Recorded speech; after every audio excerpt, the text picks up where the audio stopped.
Αν θες και εσύ να δεις για ποιο λόγο δεν φαίνονται οι κοιλιακοί σου, δες το σημερινό βίντεο.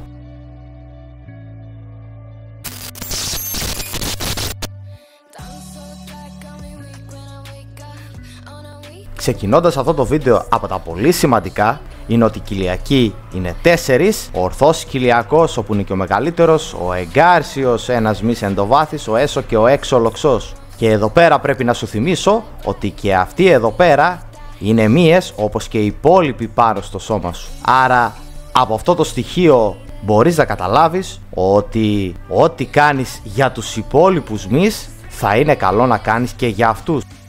Σύμφωνα με το στόχο που έχεις θέσει για να βελτιώσεις τη δύναμη στους κοιλιακούς σου, κάνεις και το αντίστοιχο πρόγραμμα προπόνησης. Θες να κάνεις ενδυνάμωση, θα ακολουθήσεις ένα πρόγραμμα προπόνησης. Αν θες να κάνεις αντοχή στη δύναμη, θα κάνεις ένα άλλο πρόγραμμα προπόνησης. Αν θέλεις να κάνεις νευρομυϊκό συντονισμό, θα κάνεις ένα άλλο πρόγραμμα προπόνησης.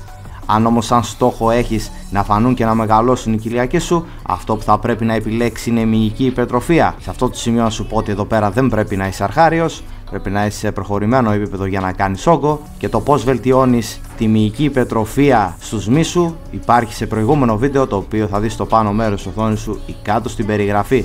Σε αυτή την περίπτωση συνήθως γίνονται δύο λάθη όταν έχεις σαν στόχο τον όγκο.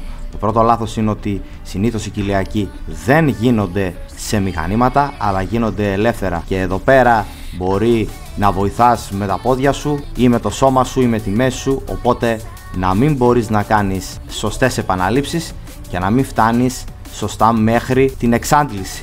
Ένα άλλο βασικό λάθος που γίνεται για την προπόνηση των κοιλιακών είναι ότι κατά την εκτέλεση της άσκησης το σώμα σου μπορεί να ανεβαίνει αρκετά ψηλά, ή αν κινείς τα πόδια σου για να γυμνάσεις τους κοιλιακούς, οι γωνίες που παίρνουν τα πόδια σου να μην είναι σωστές και να ενεργοποιούνται άλλοι μυς από αυτούς που πρέπει. Συνήθως σε αυτές τις καταστάσεις ενεργοποιούνται οι καμπτήρες του ισχύου. Ως αποτέλεσμα εσύ να ξοδεύεις ώρες, αλλά πραγματικά να μην γυμνάζονται οι κοιλιακοί σου.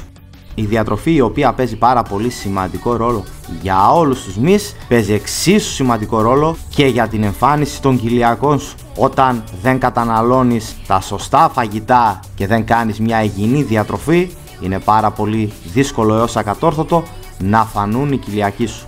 Όπως γίνεται δηλαδή στους υπόλοιπους μυς πάνω στο σώμα σου. Δεν έχει απολύτως καμία διαφορά. Εάν δεν κάνεις σωστή διατροφή, οι υπόλοιποι σου μυς δεν θα αρχίζουν να φαίνονται, δεν θα υπάρχει φλεβικότητα. Το ίδιο ακριβώς συμβαίνει και στους κοιλιακούς σου. Οι μόνες διαφορές που μπορεί κάποιος να εντοπίσει για τους κοιλιακούς είναι ότι συνήθως οι άνδρες έχουν την τάση να αποθηκεύουν παραπάνω λίπος στους κοιλιακούς από ό,τι στο υπόλοιπο σώμα. Κατά τα άλλα, η κατανομή λίπους γίνεται σε όλο το σώμα, όπως όταν χάνεις λίπος χάνεται από όλο το σώμα αλλού περισσότερο και αλλού λιγότερο, και όταν βάζεις λίπος μπαίνει επίσης ολόκληρο το σώμα. Μερικοί άνθρωποι μπορεί να έχουν κάπου περισσότερο ή κάπου λιγότερο λίπος, και αυτό έχει να κάνει ξεκάθαρα με την κληρονομικότητα.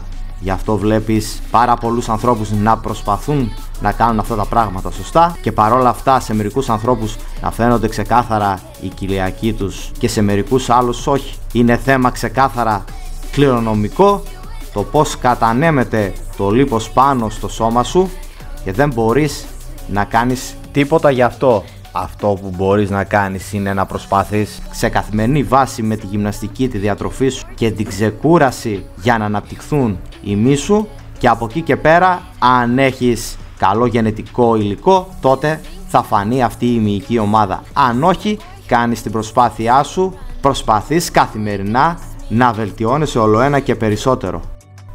Έτσι λοιπόν κάθε φορά που θα γυμνάζεις τους κοιλιακούς σου, θυμήσου ότι και αυτή είναι μια μυϊκή ομάδα όπως όλες τις άλλες. Κάνε ακριβώς τα ίδια πράγματα που κάνεις και για τις άλλες μυϊκές ομάδες, και μη σπάς το κεφάλι σου καθημερινά για να βρεις άλλους τρόπους αντιμετώπισης. Το μόνο που θα μείνει εν τέλει είναι το άγχος. Θα λες γιατί δεν φαίνονται οι κοιλιακοί μου. Το μόνο πράγμα που χρειάζεται να κάνεις είναι αυτά που προηγήθηκαν σε αυτό το βίντεο που μόλις παρακολούθησες. Έτσι λοιπόν, ακόμα ένα βίντεο του Fit Pro Health έφτασε στο τέλος του. Κάνε εγγραφή σε αυτό το κανάλι, κάνε ένα like για να βοηθήσει αυτό το κανάλι να ανέβει κι άλλο. Χτύπα τα καμπανάκια για να σου έρχονται όλες οι ειδοποιήσεις από αυτό εδώ πέρα το κανάλι. Κοινοποίησέ το σε φίλους και σε γνωστούς για να δουν και αυτοί πώς γίνεται να φαίνονται οι κοιλιακοί τους και άφησέ μου το σχόλιο όσο από κάτω για οποιαδήποτε απορία έχεις πάνω σε αυτό το βίντεο αλλά και σε προηγούμενα που έχεις παρακολουθήσει. Ευχαριστώ πάρα πολύ που το είδες, μέχρι την επόμενη φορά να είσαι καλά, σε χαιρετώ.